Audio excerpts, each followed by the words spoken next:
चलिए आज बात करते हैं एक बहुत ही दिलचस्प सोच के बारे में जिसे आंतरिक वास्तुकार का नाम दिया गया है।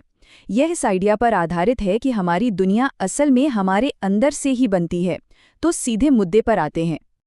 देखिए, ये एक लाइन ही इस पूरी फिलॉसफी की जड़ है।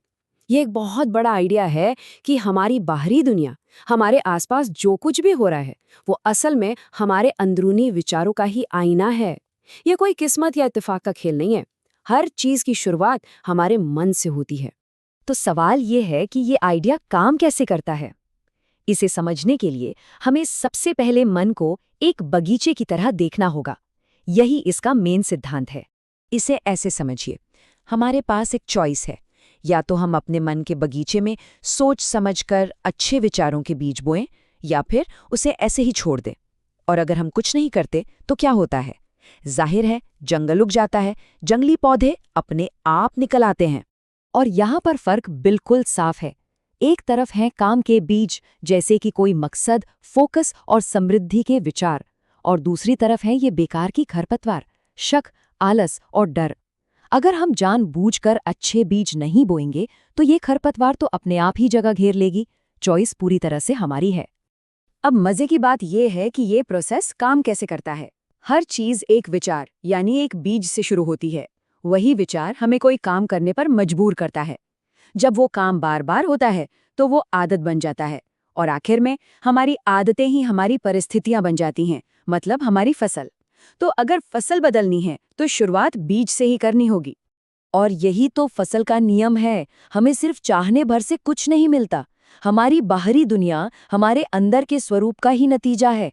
हमारी परिस्थितियां ये नहीं दिखाती कि हम क्या चाहते हैं, बल्कि ये दिखाती हैं कि हम अंदर से असल में क्या हैं। चलिए अब देखते हैं कि यही सिद्धांत हमारी सेहत, हमारे शरीर पर कैसे लागू होता है, क्योंकि हमारे विचार सिर्फ हमारी परिस्थितियों को ही नहीं बल्कि हमारे शरीर को भी बनाते या बिगाड़ते हैं। यहाँ भी दो रास्ते एकदम साफ हैं। एक तरफ है दिमागी जहर, जैसे डर, चिंता और कड़वाहट भरे ख्याल, जो धीरे धीरे शरीर को अंदर से खोखला कर देते हैं। और दूसरी तरफ है जिंदगी से भरपूर एक ब्लूप्रिंट, साफ, खुश और पॉजिटिव विचार, जो शरीर में एक नई जान और खूबसूरती भर देते हैं। मतलब बात सीधी सी है, हमारा शरीर हमारे मन का गुलाम है। वो हमारे ख्यालों को ही फॉलो करता है, चाहे वो अच्छे हों या बुरे। एक बीमार सोच वाले मन के साथ एक सेहतमंद शरीर रखना लगभग नामुमकिन है। तो अब जब मन और शरीर का कनेक्शन समझ आ गया है, तो अगला सवाल है कि विचारों को कामयाबी में कैसे बदला जाए। इसके लिए एक पुल की जरूरत होती है, और वो पुल है मकसद यानी पर्पस। लेकिन मकसद की ताकत को समझने से पहले ये पूछना जरूरी है कि जब कोई मकसद ही ना हो तब क्या होता है। जब विचारों का कोई तय लक्ष्य नहीं होता तो वो समंदर में बिना पतवार की नाव की तरह हो जाते हैं, बस इधर उधर भटकते रहते हैं। और इस भटकाव का नतीजा क्या होता है? नाकामी, दुख और छोटी छोटी बातों की फिक्र। लेकिन इसके ठीक उलट एक आंतरिक वास्तुकार अपने सारे विचारों को एक सेंटर पॉइंट पर फोकस करता है, और वो है उसका मकसद। वो ध्यान भटकाने वाली चीजों को नजरअंदाज कर देता है और किसी भी नाकामी को बस रास्ते का एक मोड़ समझता है, मंजिल का अंत नहीं। जब कोई अपने मन के बगीचे पर इतना कंट्रोल कर लेता है तो इसका सबसे बड़ा इनाम होता है एक गहरी, अटूट शांति। और यकीन मानिए, यही असली ताकत है। ऐसा कहा जाता है कि शांति ज्ञान का सबसे कीमती गहना है। ये इस बात का सबूत है कि किसी इंसान ने खुद को और जिंदगी के नियमों को कितनी गहराई से समझ लिया है। ये चीज़ लंबे अभ्यास और सेल्फ कंट्रोल के बाद ही हासिल होती है। यहाँ दो तरह के लोगों में जमीन आसमान का फर्क है। एक वो जो तूफान में फंसा है, हर छोटी बड़ी बात पर इमोशनली रिएक्ट करता है, और दूसरा वो जो एकदम स्थिर है। वो जानता है कि वो अपने विचारों से बना है और उस पर उसका पूरा कंट्रोल है। और इस शांति की, इस मास्टरी की असली परीक्षा होती है मुश्किल वक्त में।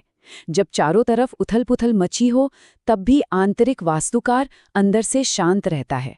वो शायद बाहरी तूफान को न रोक पाए, लेकिन वो अपने अंदर की शांति को बनाए रख सकता है। वो तूफान का मालिक बन जाता है।